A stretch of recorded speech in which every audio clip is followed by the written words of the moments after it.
내일은 북한 김정은 노동당 제1비서가 인민군 최고사령관으로 추대된 지 2년이 되는 날입니다. 장성택 숙청 이후 북한 내 각계각측이 충성 경쟁을 하고 있는 점으로 미뤄 군부를 중심으로 대규모 집회 등이 열릴 것으로 보입니다. 네, 전문가와 함께 자세한 이야기를 나눠보겠습니다. 김용현 동국대 북한학과 교수 그리고 안찬일 세계북한연구센터 소장 나와 있습니다. 안녕하세요. 네, 안녕하십니까? 네, 안녕하십니까? 안 소장님 먼저 질문 드리겠습니다.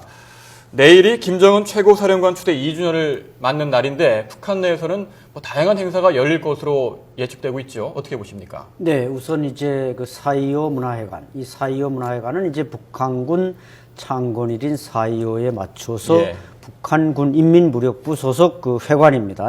지난번 이제 추모 대회 때는 평양 체육관에서 하고 그랬는데 이제 군에서 행사니까 이제 군 건물에서 하겠죠. 거기서 아마 오늘 저녁 한 7시나 6시경에 이게 그 경축 대회가 이제 열리는 게 순서입니다.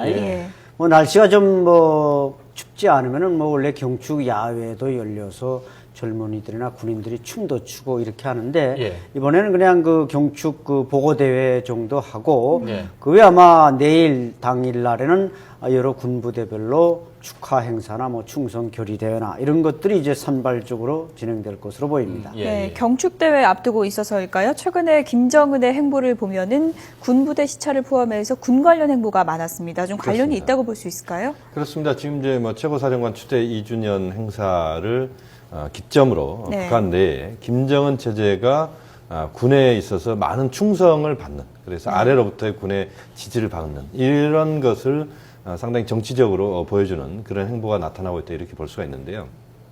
특히 장성택 행정부장 처형 이후에 북한 내부의 김정은 체제로의 결속, 특히 김정은 유일 지도 체제로의 결속, 이 부분이 이제 강조되고 있는 이런 상황에서 가장 중요한 것은 사실은 군의 충성입니다. 군의 충성이 이루어지면 그 다음 다른 당이랄지 내각, 사회 부분에서는 크게 문제가 될 게 없다 이렇게 볼 수 있거든요. 그렇게 보면 김정은 제1위원장 입장에서는 군이 김정은 유일 지도 체제에 대해서 충성을 다하게 만드는 이게 가장 중요한 현재로서는 지금 과제다 이렇게 볼 수 있겠습니다. 네, 교수님, 제가 기억나는 게 장성택을 처형한 이후에 최룡해 총정치국장이 이제 군대들을 앞세워서 그 앞에서 충성 이제 맹세를 하지 않았습니까?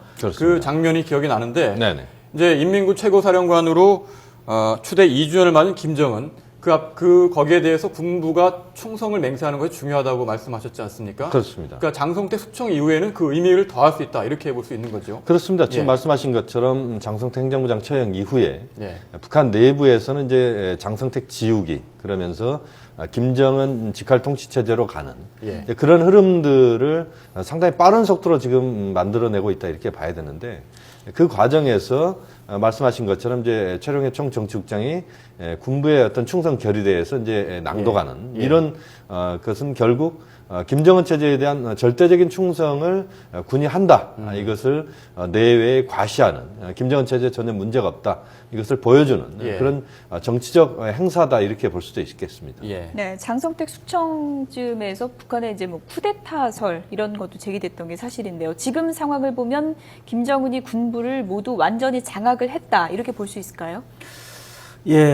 장성택 장관 정변 이후에 군부에 지금 많은 그 관심을 돌리고 현지 지도도 많이 하고 이것은 이제 군을 사랑하고 어떻게 보면 선군에서 선당으로 갔던 권력이 다시 선군으로 회귀하는 모습을 보여주고 있고, 김정일 사망 이후에 김정은은 이제 그 북한의 최고 지도자가 가질 수 있는 4개의 직책이 있습니다. 조선노동당 총비서, 조선국방위원회 위원장, 당중앙 군사위원장, 최고사령관. 이게 4개 최고인데 현재 군사 분야에서만 2개를 승계했고, 그러니까 즉 당중앙 군사위원장하고 최고사령관은 완벽하게 승계했지만 당에서는 노동당 총비서가 아닌 제1비서, 또 국방위원회에서도 국방위원회 위원장이 아닌 제1위원장. 이것은 일종의 이제 선대에 대한 그 예의 차원에서 단번에 이제 넘겨받지를 못했다는 거거든요. 그러나 전권은 그대로 행사하고 있는데 문제는 이 일자를 아마 내년쯤엔 뗄 가능성이 높다. 이거 적어도 일자를 떼려면은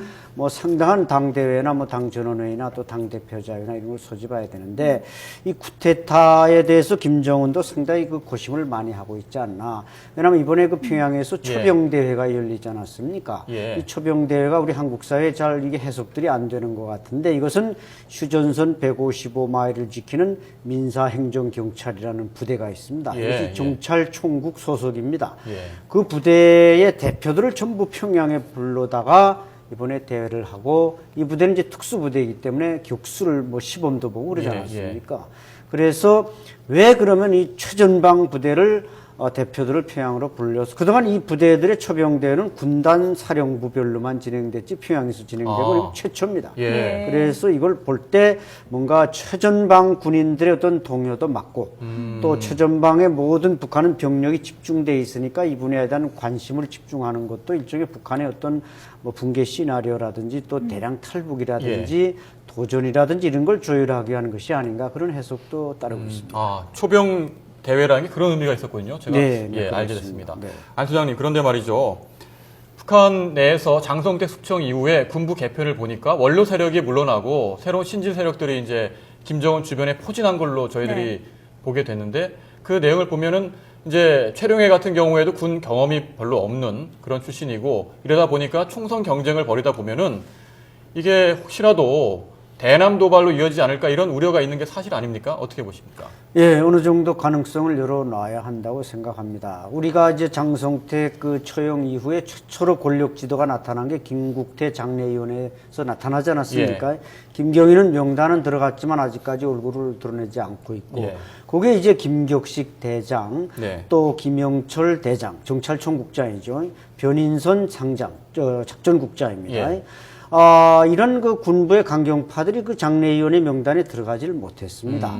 또 지금까지 이제 백세봉 제2경제위원회 위원장이 그 장례위원회 명단은 물론 추도대회 명단에도 안 나타나고 있습니다. 이런 것들이 이제 군부의 좀 변화라고 볼 수 있는데 어쨌든 새로 약진하는 지금 그 장정남 무력부장 또 이용길 총참모장 이 사람들은 정치국 후보의원 제일 마지막 명단에 있는데도 추도대회 때 보면 김정은 왼쪽에 앉지 않았습니까? 최용해, 이용길, 장정남 이 약진하는 5, 60대 군부파가 뭐 현철의 차수 또 오국렬 대장 이런 사람들을 제치고 올라갔다는 것은 군부를 상당히 또 신뢰하고 가까이 두어야 되겠다. 그러면 이 사람들은 또 뭔가 그 실적을 올려서 최고 지도자에게 충성에 보답해야 되니까 결국 실적 위주로 간다고 할 때 이 전방 군단장들이나 이 사군단장 이 사람들은 꼭대기에 그 군령권자인 총참모자이나 군정권자인 무력부장보다도 어느 정도 정권을 행사하는 측면이 있어서 이 사람들이 실적을 올리기 위해서 과잉 충성의 도발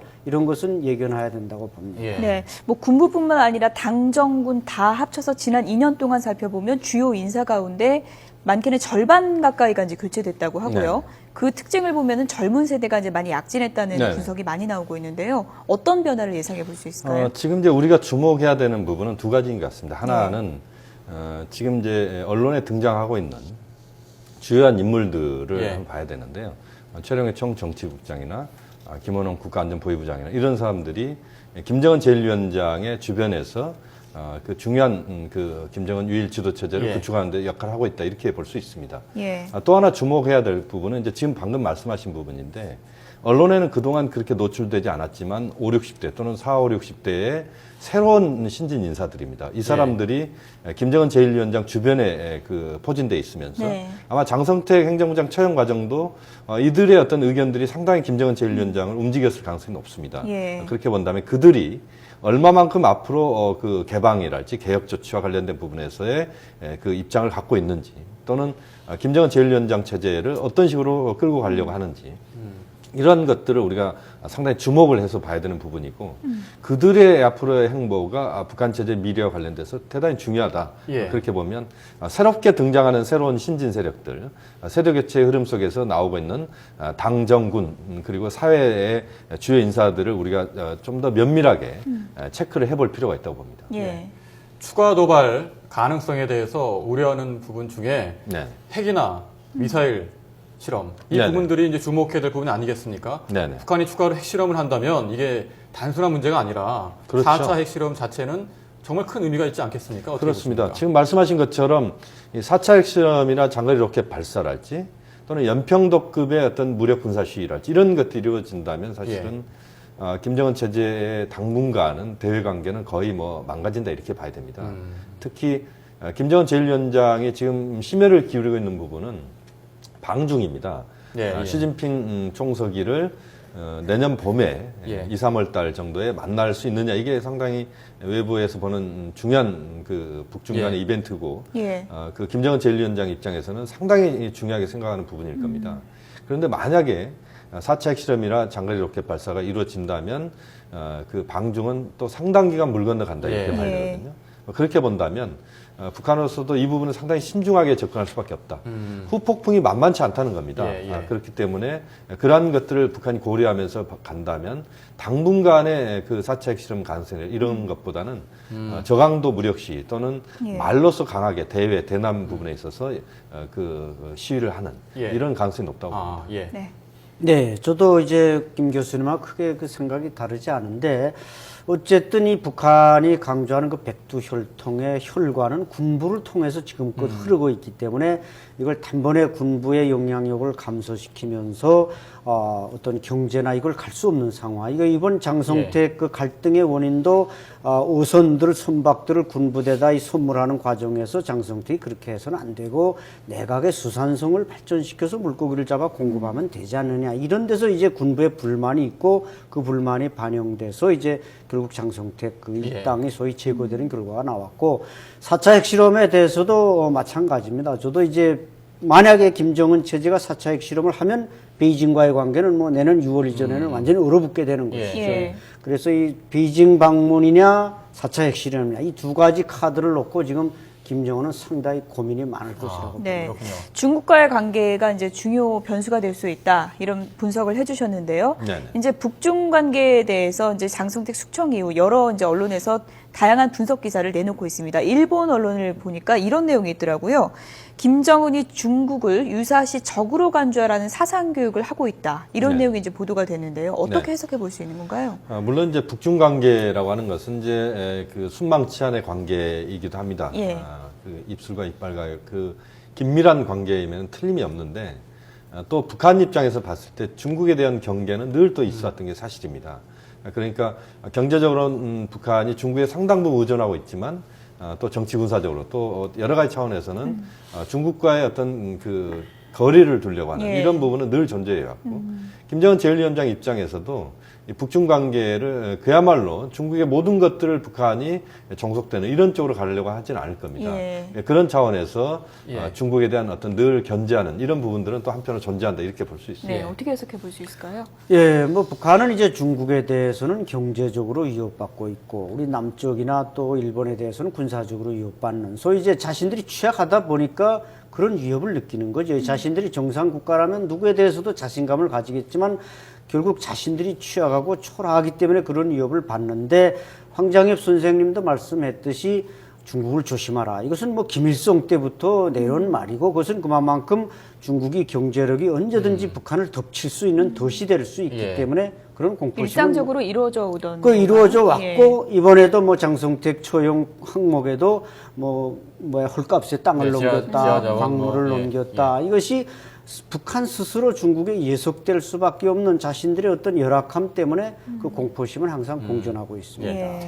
이제 사흘 뒤면은 1월 1일 북한에서도 신년사를 발표할 텐데요. 김정은 제1비서가 신년사를 발표할 텐데 그 내용이 정말 어떤 내용이 담기느냐에 따라서 향후 남북 관계에도 큰 영향을 미치지 않겠습니까? 그렇습니다. 지금 이제 그 장성택 행정부장 처형 이후에 김정은 제1위원장의 신년사가 주목을 받을 수밖에 없는 것은 지금 말씀하신 것처럼 앞으로 북한 체제, 김정은 체제가 사실상 이제 명실상부하게 지금 뭐 출범한다 이렇게 봐야 되거든요. 그동안은 과거의 김정일 위원장 체제에서 김정은 제1위원장 체제로 이전하는 이 과정이라고 본다면 이제는 장성택 처형이라고 하는 것은 이제는 새로운 세대의 그런 그 김정은 체제의 시작 이렇게 이야기를 해야 될 것 같고 그 차원에서 사실 이제 이번에 신년사가 뭐가 나오느냐 하는 겁니다.